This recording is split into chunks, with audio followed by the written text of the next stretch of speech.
중하, 중등부 친구들 한 주간 잘 지냈나요? 지난주에는 온라인 개학을 시작했기 때문에 많은 친구들이 바쁘고 정신없는 한 주를 보냈을 것 같아요.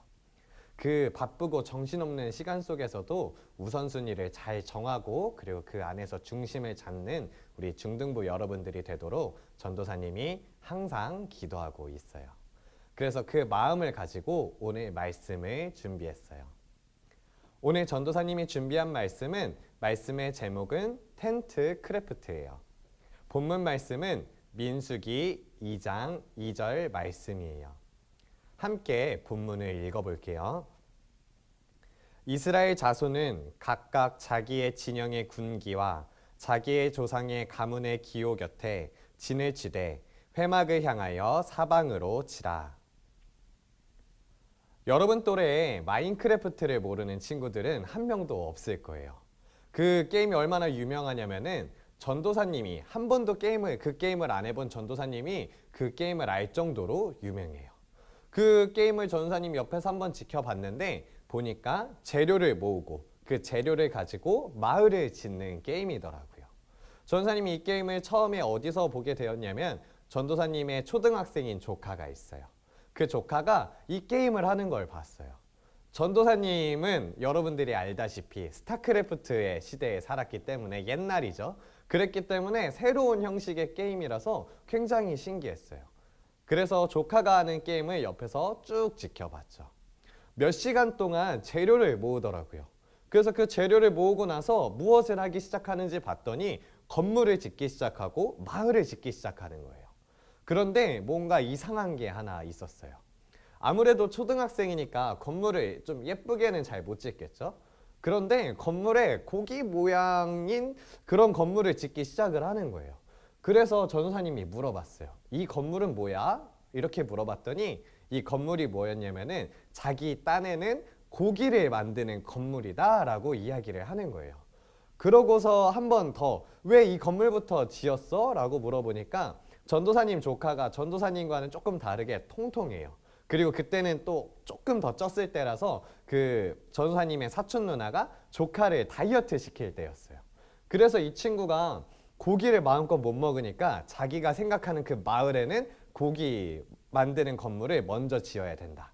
그리고 그 마을의 중심에는 고기 건물이 있어야 된다라는 생각을 가지고 고기 건물을 짓기 시작하는 거예요. 그래서 고기 건물을 다 지으니까 그 고기를 요리하는 그런 식당이라든지 이런 것들을 고기 건물을 중심으로 짓고 있더라고요. 그런 걸 보면서 전도사님이 하나 깨달은 게 있어요. 아, 전도사님의 조카는 고기가 그 조카의 삶을 움직이는구나 라는 걸 깨닫게 됐어요. 그럼 이제 전도사님이 한번 여러분에게 물어보고 싶어요. 혹시 그 게임을 해본 친구들이 있다면은 여러분들은 어떤 건물을 먼저 지었나요? 그리고 가장 중요한 그 중심 땅에 어떤 건물을 지었었나요? 오늘 본문의 상황은 마인크래프트를 하는 여러분들의 상황과 비슷한 것 같아요. 이스라엘 백성들이 이집트를 떠나게 돼서 자신들이 조금 더 안정적인 삶을 살기 위해서 자신들만의 삶의 방식을 이제 세워나가고 있어요. 그 중에 되게 중요한 것이죠. 어디에 살고 어떻게 살지에 대한 문제를 이제 고민하게 된 거예요. 그래서 오늘 본문 말씀은 각 지파별로 어디에 살게 될지를 정하는 이야기가 적혀져 있어요. 여러분, 마인크래프트를 할 때 그 건물을 짓기 전에 재료를 먼저 모으죠. 그 재료를 모으는 것처럼 이스라엘 백성들도 자신들이 갖고 있는 재료를 한번 알아봤어요. 그런데 그때 당시에는 사람이 가장 중요한 일을 해야 하는 사람이기 때문에 그 일을 해야 하는 사람이 필요했기 때문에 사람이 가장 중요한 재료였어요. 그래서 이 본문 말씀 바로 직전에 이스라엘 백성들의 사람이 얼마나 되는지를 한번 이렇게 조사해 봤다고 해요. 이때 사람이 몇 명이었을까요? 민수기 2장 32절에는 모든 지파수의 인원수가 나오는데 60만 3,550명이었다고 이야기를 하고 있어요. 60만 명, 우리가 좀 쉽게 생각하기 어려운 숫자인데 전도사님이 비교를 도와주기 위해서 하나의 조사 자료를 갖고 왔어요. 그게 뭐냐면 우리 교회가 속해 있는 종로구에 몇 명이 사는지를 한번 알아봤어요. 전도사님이 알아보니까 종로구에는 총 15만 1217명이 살고 있대요. 여러분들이 이 중에 한 명이 될 수도 있겠죠. 그러니까 오늘 본문 말씀의 60만이라는 사람은 종로구에 사는 사람의 4배에 가까운 숫자예요. 이렇게 말하니까 얼마나 많은 사람들이 있었는지를 알겠죠. 60만 명, 그리고 12지파. 이렇게 많은 사람들, 그리고 많은 다양성을 갖고 있는 사람들이 하나의 그 가치를 갖고서 살아가려고 이 자리에 모여 있었어요. 그것이 바로 이스라엘 백성들이었어요. 이제 그 백성들이 어떤 것을 중심으로 살아갈지를 함께 고민하고 있는 것들이 오늘 본문의 말씀이라는 것이에요. 그래서 이제 어디로 살지를 정하고 있는 게 오늘 본문 말씀이에요. 자, 이제 이 사람들이 어떻게 각자 사는 위치를 정했는지 궁금하지 않나요? 그 모습은 이 그림과도 같아요. 12지파가 각각 3지파씩 동서남북에 위치하게 돼요. 우리가 여기서 봐야 할 것은 무엇이냐면 가장 중간에 무엇이 있느냐는 것이죠. 그림 중간에 있는 건물은 회막이라고 해요. 이 회막이 무엇이었을까요? 이 회막에 대해서 설명을 해주자면은 회막은 하나님이 이스라엘 백성을 직접 만나겠다고 하신 그 장소예요. 이스라엘 백성들은 하나님이 자신들을 만나는 장소를 중심으로 모였을 때에 자신들의 여정이 승리한다는 것을 정확히 알고 있어요. 그래서 이스라엘 백성들은 그 회막을 중심으로 그리고 그 회막을 향하여서 자신들의 그 거처를 정하게 되었어요. 그래서 이스라엘 백성의 마을의 중심에는 회막이 위치하게 된 것이죠.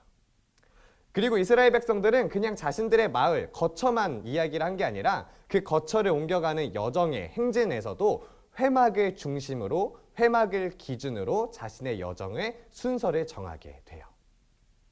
여기서 알 수 있는 것은 이스라엘 백성은 자신들이 움직일 때나 움직이지 않을 때나 그리고 거처에 머무를 때나 다른 곳을 향할 때나 그 모든 순간을 하나님 중심으로 세웠다는 것을 알 수가 있어요. 이제 전사님은 여러분들에게 질문하고 싶어요. 여러분들은 어느 것을 기준으로 살아가고 있나요? 여러분은 어떤 삶의 중심을 갖고 살아가고 있나요? 아직 기준이 없는 친구들도 있을 거예요. 그리고 확실한 기준을 갖고 있는 친구들도 있을 거예요. 그리고 오늘 본문 말씀처럼 하나님을 중심으로 자신의 삶을 계획해 나가는 여러분도 있을 거예요. 여러분, 이스라엘 백성들이 광야에서 길을 잃지 않은 이유가 무엇인지 아세요? 그들은 하나님 중심으로 자신의 삶을 계획했기 때문에 광야 속에서도 길을 잃지 않을 수가 있어요. 그들은 그것을 알고 있었기 때문에 하나님 중심으로 자신들이 사는 곳, 자신들의 행정 방식들, 그 모든 것들을 하나님 중심으로 세웠다는 것이에요. 여러분들은 이것을 알 수가 있어야 돼요. 그리고 두 번째로, 그리고 하나 더 기억해야 될 것이 있어요. 12지파, 60만 이상의 이스라엘 백성이 회막을 중심으로 살아갔던 것을 기억했으면 좋겠어요. 그것처럼 우리 꿈의 정원 중등부가 하나님 중심으로 모여야 돼요. 여러분, 즐거운 놀이, 그리고 전사님이 준비하는 유튜브라든지 그리고 재밌는 시간들, 우리가 모이는 그 순간들 중심으로 우리가 모이게 된다면 그건 우리 꿈의 정원 중등부가 모이는 이유가 잘못됐다는 것이에요. 우리가 진짜 모이는 이유가 무엇이냐면 하나님 중심으로 모일 수가 있어야 돼요. 그래서 우리 꿈의 정원 중등부 여러분들은 우리 교회로 오지 못한다고 하더라도 각자의 자리에서 말씀을 읽고 함께 기도하고 그 말씀 읽은 것을 서로 나누면서 모일 수가 있어야 돼요. 그것이 정말로 하나님 중심으로 모이는 우리 중등부라는 것을 여러분들은 깨달아야만 해요. 오늘 전도사님과 삶의 중심에 대해서 함께 말씀을 나누었어요. 여러분들이 삶의 중심을 하나님 중심으로 맞췄을 때만이 여러분들이 삶에 나아가야 할 방향을, 그리고 여러분들이 나아가야 할 그 길을 알 수가 있을 거예요. 혹시 여러분들 중에 갈 길을 몰라서 방황하고 있는 친구들이 있나요? 지금 내가 왜 이 자리에 있는지를 모르겠는 친구들, 그리고 내가 왜 공부해야 되는지, 왜 그 부모님이 시키는 것들을 해야 되는지 모르는 친구들이 있나요? 그런 친구들에게 전도사님이 꼭 전하고 싶은 말이 있어요. 여러분들 삶의 중심을 하나님께 맞춰보세요. 이스라엘 백성들이 자신들의 중심을 하나님께 맞춰서 길을 잃지 않았던 것처럼 여러분들이 삶의 중심을 하나님께 맞췄을 때에 여러분들은 길을 잃지 않고 하나님과 함께 갈 수 있을 거예요. 전도사님이 말씀을 마치면서 기도할게요. 우리를 인도하시고 삶의 중심이 되어주시는 하나님, 우리가 하나님을 중심으로 삶을 계획하기를 원합니다. 하나님께서 우리 삶의 중심에 함께하여 주세요. 우리 마음 가운데에 하나님께서 거하여 주셔서 우리가 하나님께서 원하시는 대로 살아갈 수 있게 하여 주세요. 하나님, 우리가 살아가는 그 모든 삶이 하나님 중심으로 살아가길 원합니다. 우리 학생들의 삶 가운데 함께하여 주시고 우리 학생들이 지금 갈 길을 몰라 방황하고 있다면 하나님 중심으로 하는 그 삶 가운데에 길을 찾게 하시고 하나님께서 그 학생들과 함께 동행하여 주세요. 이 모든 말씀 예수님의 이름으로 기도드립니다. 아멘.